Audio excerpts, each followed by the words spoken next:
What we have here is a prototype of the arm that you are going to be building soon. This arm has 4 movements or 4 degrees of freedom. The first degree of freedom gives the arm the ability to turn about its own axis, much like the waist of a human being. For example, if I press this orange syringe, this syringe here gets filled up and provides a circular motion to the arm which is attached to this base. Let's see how this works.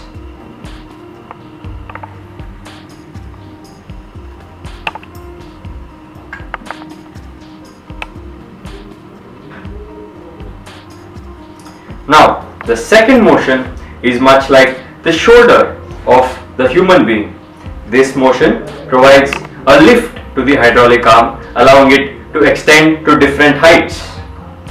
Let's see how this works.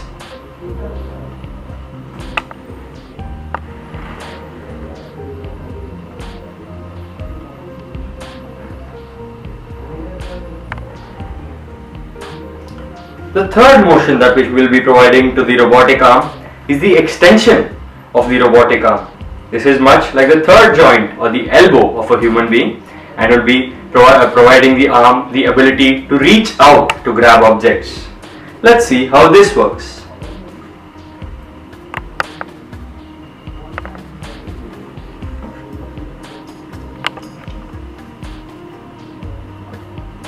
Fourthly, we will be providing the arm the ability to grip objects. This is much like a human being's fingers, and this is attached to the last syringe on my control box.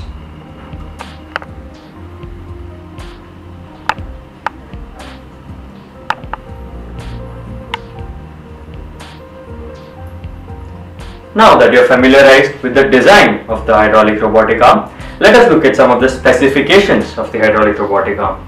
Firstly, each of the syringes here on the control box are 20 ml in capacity, while each of the syringes in the robot are 10 ml in capacity.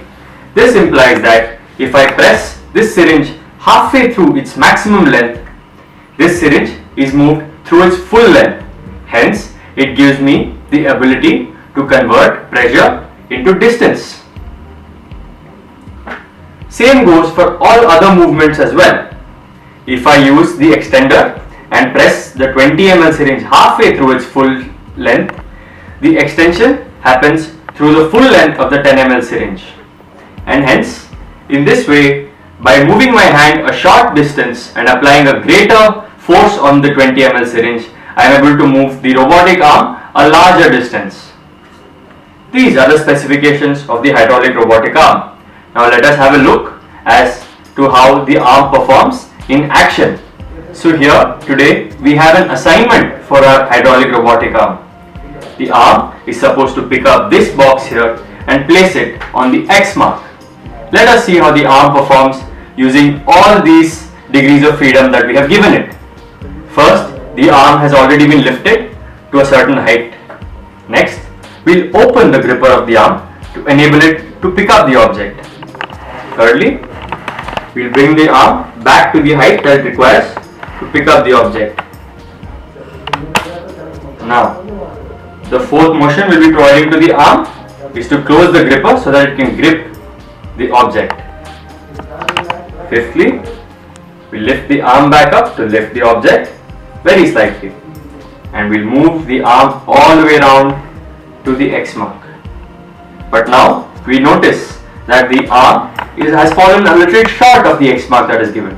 Hence, we use the extension function of the arm and extend the arm further until it reaches the X mark.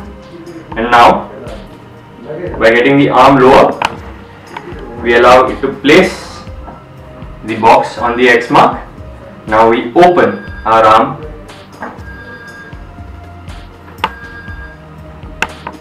and there you have it.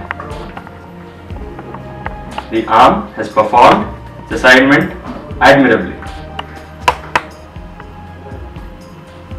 And this, my friends, is how a robotic arm functions.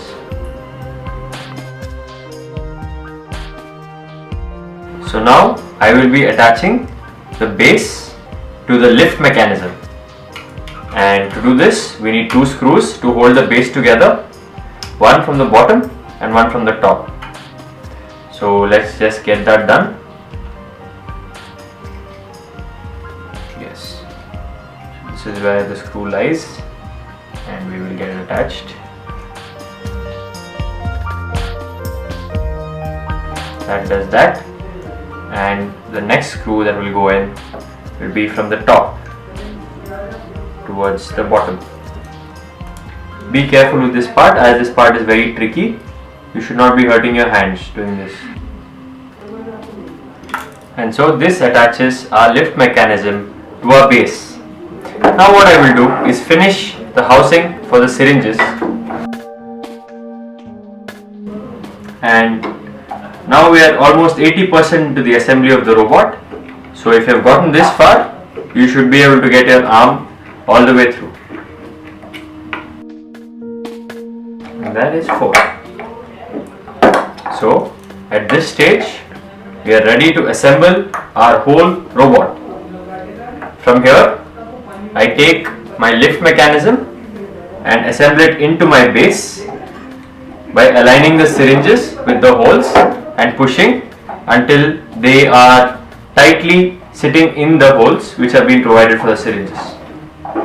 So this is how I assemble my lift mechanism, number 1.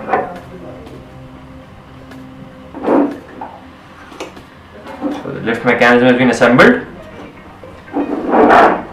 Now from here on, my guide rails will get assembled, and along with my extension mechanism. So let's just make sure it's all in line before we start, because we don't want anything to break.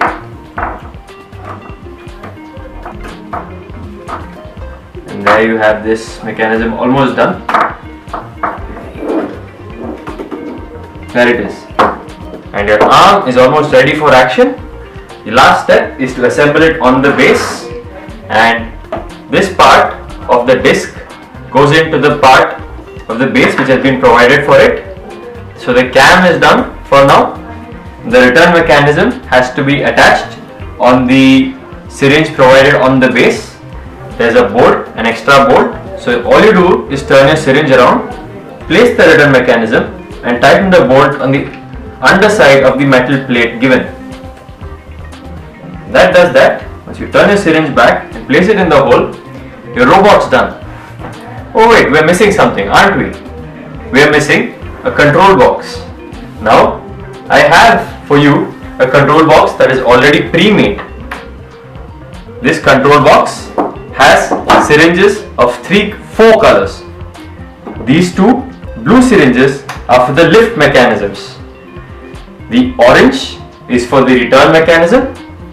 The green is for the extension mechanism, and the yellow is for the gripper mechanism. So all we have to do now is connect the right tubes to the right syringes, and then our arm will be complete. So now what I am doing here is connecting the syringes very carefully to the tubing which has been provided.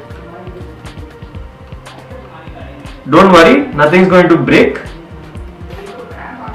And so since my gripper has been finished, I'll now move on to my return mechanism. Right, so this has been tightened for the return mechanism.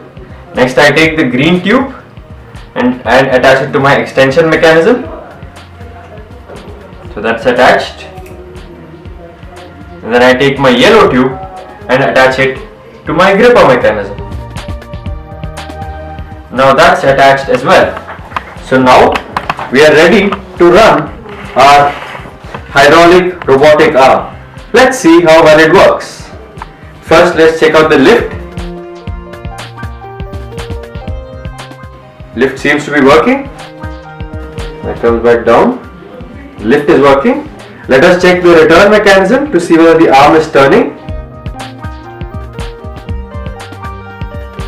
The return mechanism works as well.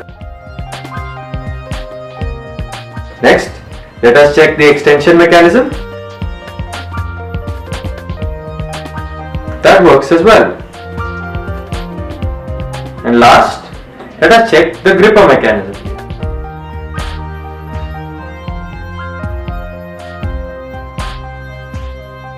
Well, the gripper is working as well. So here you have it, a completely assembled hydraulic robotic arm from scratch. So this is the control box that we have. These two syringes are for the lift mechanism. This is for the return mechanism, the orange syringe. The green is for the extension mechanism and the yellow is for the gripper mechanism. With this, we have completed our control box and our robot.